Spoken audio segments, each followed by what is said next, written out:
Good bad ugly இந்த first look வந்த உடனே எல்லா அஜித் ரசிகர்களும் நல்லா இருக்கு அப்படின்னு வழக்கம் போல சொன்ன பிறகு இது வித்தியாசமா இருக்கு அப்படிங்கிறத கவனிக்க ஆரம்பிச்சுட்டு என்னெல்லாம் வித்தியாசமா இருக்குங்கிறத பார்க்க ஆரம்பிக்கிறாங்க. இதுவரைக்கும் அஜித் அவர்கள் நடிச்சுட்டு வந்த படத்துல இருந்து மொத்தமாவே குட் பேட் அக்லி வித்தியாசப்படுது. முதல்ல அந்த வி சென்டிமெண்ட் காலி அங்கே போதுமையா அப்படின்னு சொன்னாலும் வேற என்னெல்லாம் இருக்கு அப்படின்னா, இது வரைக்கும் நம்ம அஜித் சாருடைய படங்களை பார்த்துட்டே வர்றப்ப அவருடைய லுக்கிலே ஒரு பெரிய மாற்றத்தை கொண்டு வந்து பயங்கரமாக லுக்கை சேஞ்ச் பண்ணி அதெல்லாம் பண்ணல. அவர் எப்படி நான் அப்படி தான் இருக்கேன் அப்படியே தான் இருப்பேன் அப்படின்னு அவருக்குள்ள சில கட்டுப்பாடுகள் வச்சுட்டே இருக்கிறத நம்ம தொடர்ந்து பார்க்குறோம்.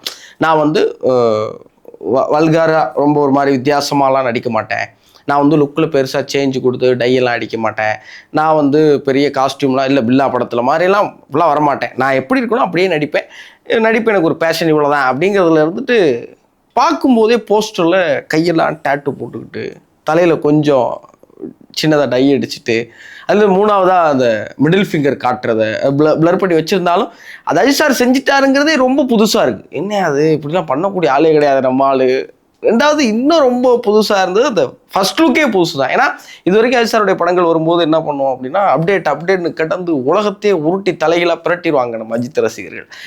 ஃபர்ஸ்ட் லுக் இது வரைக்கும் வந்திருக்கான்னு கேட்டால் யோசிச்சு பார்த்தா எப்போ வந்துச்சுன்னே சரியாக ஞாபகம் வர மாட்டேங்குது. அப்படி எந்த அனௌன்ஸ்மெண்ட்டுமே திடீர்னு வரும். இப்போ வந்து பொதுவாக இப்போ படங்கள் என்ன செய்கிறாங்கன்னா ஒரு ஃபர்ஸ்ட் சிங்கிள் வரப்போகுது அப்படின்னா ஒரு வாரத்துக்கு முன்னாடி என்ன பண்ணுறாங்க, நாளைக்கு 6 மணிக்கு ஒரு அப்டேட் வரும் அப்படின்னு சொல்கிறாங்க.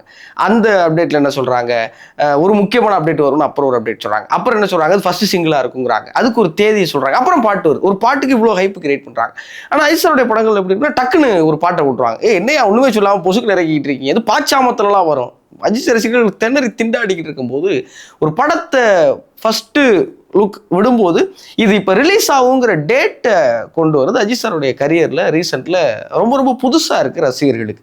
ஏன்னா அவருடைய படங்கள் இப்போ ரிலீஸ் ஆயிரும் அப்படிங்கிறத சொல்கிறதுங்கிறது கிட்டத்தில் வரும்போது தான் சொல்லுவாங்க. ஆனால் முன்னாடி அதுவும் ஒரு படம் ப்ராசஸில் இருக்கும்போதே, அவர் இன்னும் வந்து விடாமுயற்சி ப்ராசஸில் இருக்கும்போதே குட் பேட் அக்லின்னு ஒரு படம் வரப்போகுது அப்படிங்கிறத சொல்கிறதெல்லாம் வந்து அவரே இது வரைக்கும் முடிவு பண்ணியிருப்பாராங்கிறது தெரியல. ஒரு படம் முடிச்சதுக்கப்புறம் தான் அடுத்த படத்தை பற்றி யோசிக்கவே ஆரம்பிப்பார்.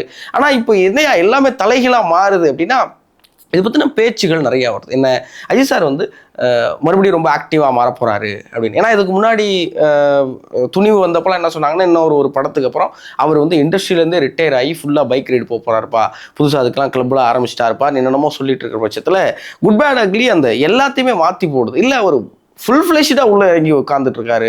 அவர் இதுக்கப்புறம் சினிமாவை வேற மாதிரி பண்ண போறாரு. ஏன்னா அவருடைய அந்த வி சென்டிமெண்ட்டை உடைக்கிறாரு, அவருடைய லுக்கை மாத்துறாரு, டேட்டு போடுறாரு, மிடில் ஃபிங்கர், அந்த கெட்டப்பு இதெல்லாம் பார்க்கும்போது ஏதோ ஒரு பயங்கரமான ஒரு ஒரு ஒரு புது அவதாரம் எடுத்த மாதிரி நமக்கு இருக்கு. அப்போ மறுபடியும் புதுசா சினிமாக்குள்ள என்டர் ஆகிற அஜித் சார் நிறைய சவால்களை எடுத்துக்க போறாரு. அவர் இந்த ஏன்னா ஆப்வியஸாக நம்ம கம்பேர் பண்ணி தான் ஆகணும் இல்லையா. விஜய் அவர்கள் வந்து அரசியலுக்குள்ளே போக போகிறாங்கிற பட்சத்தில் அந்த போட்டியிலிருந்து விலகிடுவாங்களாங்கிற பேச்செல்லாம் அடிபட்டது போக அந்த முதலிடத்தை பிடிக்கிறதுக்காக அவர் அதிக எஃபர்ட் போடுறாரோ, ஒருவேளை மறுபடியும் நான் தான் நம்பர் 1 அப்படிங்கிற இடத்துக்கு வருவதற்கான முயற்சிகள்லையும் விருப்பமும் அவருக்கு இருக்கும் அப்படிங்கிற கேள்வி வருது. ஏன்னா அட்லாஸ் சினிமா அப்படிங்கிறது ஒரு கமர்ஷியல். ஒரு பெரிய ப்ரொடியூசர் வந்து ஒரு நடிகரை நம்பி அதிக பணம் போடும்போது அது கண்டிப்பாக இப்போ அஜித் சார், விஜய் சார் மாதிரியான நடிகர்கள்லாம் மினிமம் கேரண்டி ஆக்டர்ஸ், இவங்க மேலே எவ்வளோ பெரிய தொகை போட்டாலும் அது தாராளமாக எடுத்துலாங்கிற நம்பிக்கை இருந்தாலும் அதுக்கு மேலே மார்க்கெட்டில் அவங்க ஒரு பீக் போக வேண்டியிருக்கு. இத்தனை கோடி இந்த படம் ஜெயிச்சிருச்சியா அப்படிங்கிறதுல அந்த நடிகருடைய கௌரவம் அடங்குதுங்கிற மாதிரி சினிமா முழுவதும் வணிகத்தை நோக்கி திரும்பும்போது அதுக்காக நடிகர்கள் தங்களுக்கான சில வட்டங்களை விட்டு வெளியே வந்து தங்களுக்கான சமரசங்கள் எல்லாம் தூக்கி போட்டுட்டு இறங்குறது அப்படிங்கிறது இயல்பாக இருந்தாலும் அஜித் சார் இதை பண்ணுறது ரொம்ப புதுசாக இருக்குது. அஜித் சாருடைய ரசிகர்களுக்கு ஒரு பெரிய ஆர்வம் உண்டாயிருக்கு. ஏன்னா நெகட்டிவ் ஷேட் அப்படிங்கிற அவருடைய அந்த பக்கம் ரொம்ப விருப்பமானது. அது வந்து மங்காத்தாவாக இருக்கட்டும், துணிவில் வந்து அந்த கெட்டப் பார்த்தோன்னே நெகட்டிவ் ஷேட்ரா படம் மாசுடா அப்படின்னு முடிவு பண்ணிட்டாங்க. அப்போ அவர் ஒரு ஹீரோ தான், அவர் ரொம்ப ஸ்மார்ட்டானவர், அவர் ரொம்ப அழகானவர். அதை கடந்து அவரோட ரக்கட் சைடு இருக்குல்ல, அவருடைய அந்த ஒரு வில்லத்தனமான கெட்டப் இருக்குல்ல, அது எப்பயுமே அஜித் சாரோட ரசிகர்களுக்கு ரொம்ப பிரியமான ஒன்று. அப்போ இதில் ஒரு மிடில் ஃபிங்கர் பார்த்து என்னப்பா அஜித் சார் இப்படி பண்ணுறாருன்னு இல்லை, அஜித் சார் இப்படி பண்ணிட்டாரு, அப்போ படத்தில் என்ன இருக்க போது, கொண்டு எடுக்க போகிறாங்க அப்படிங்கிற பேச்சு தான் சமூக வலைதளத்தில் தொடர்ந்து நிறைய பேசுகிறத நம்மளால் கேட்க முடியுது. ஒரு போஸ்டர் வச்சு நம்மளால் எதுவும் முடிவு பண்ண முடியாது. ஆனால் போஸ்டரை பார்க்கும்போது நமக்குள்ளே வருகிற கற்பனைகள் இந்த படத்தில் என்னமோ ஒன்று நடக்க போகுது அப்படிங்கிறது மட்டும்.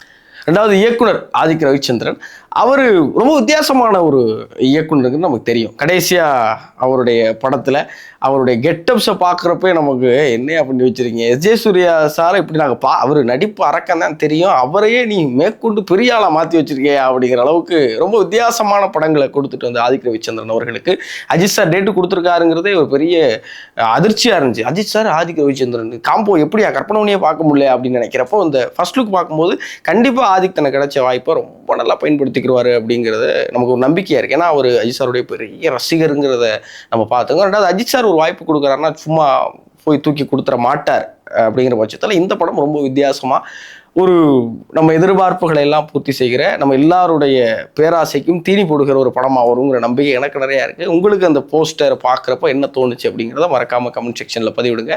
இப்போ குட் பேட் அக்லி அடுத்த பொங்கலுக்கு வரப்போகுது அப்படிங்கிற ஆர்வத்தோடு சேர்த்து ஒரு நல்ல விஷயம் என்னென்னா, 2024 தொடங்கி இந்த முதல் பகுதியில் இந்த 6 மாதத்தில் தமிழில் பெருசாக படம் இல்லைன்னு மலையாள படங்கள்லாம் பார்த்துக்கிட்டு இருந்தோம். தமிழில் படமே இல்லையா அப்படின்னு பேசிக்கிட்டு இருந்தபோது 2023 யோசிச்சு பார்த்தா ஜாம் பேக்கடாக இருந்தது அந்த ஆண்டே. அவ்வளவு படங்கள், பெரிய படங்கள் சின்ன படங்கள் நிறையா வந்துச்சு. இப்போது 2024 எப்படி இருக்க போகுதுன்னா, இந்த 2ஆம் பகுதி பயங்கரமாக இருக்க போகுது. ஏன்னா அவ்வளவு பெரிய பெரிய படங்கள் இருக்குது. இந்தியன் 2 வரப்போகுது, கோட் வரப்போகுது, தங்கலான் வரப்போகுது, கங்குவா வரப்போகுது, ராயன் வரப்போகுது, இப்படி ஒரு பெரிய பட்டியலை எடுத்து வச்சிருக்காங்க. விடாமுயற்சி வரப்போகுது. அடுத்த பொங்கலுக்கே குட் பேட் அக்லி அப்படிங்கிறப்போ அடுத்து 6 மாதம் தமிழ் சினிமாவில் ஒரு பயங்கரமான ஒரு பிஸியான ஒரு 6 மாதமாக இருக்க போது. தொடர்ந்து நிறைய தகவல்களோடு உங்களை சந்திக்கணும் நான் விரும்புகிறேன். நீங்கள் தொடர்ந்து நம்ம சேனலில் பின்தொடருங்க. எப்போதும் கனெக்டில் இருப்போம். தொடர்ந்து நிறைய விஷயங்களை பேசுவோம். லூப் யூடியூப் சேனலில் சப்ஸ்கிரைப் பண்ணுங்கள், பெல் ஐக்கானை கிளிக் பண்ணுங்கள். நம்மளோட லூப்பில் நிறைய விஷயங்களை தொடர்ந்து பேசுவோம். நன்றி.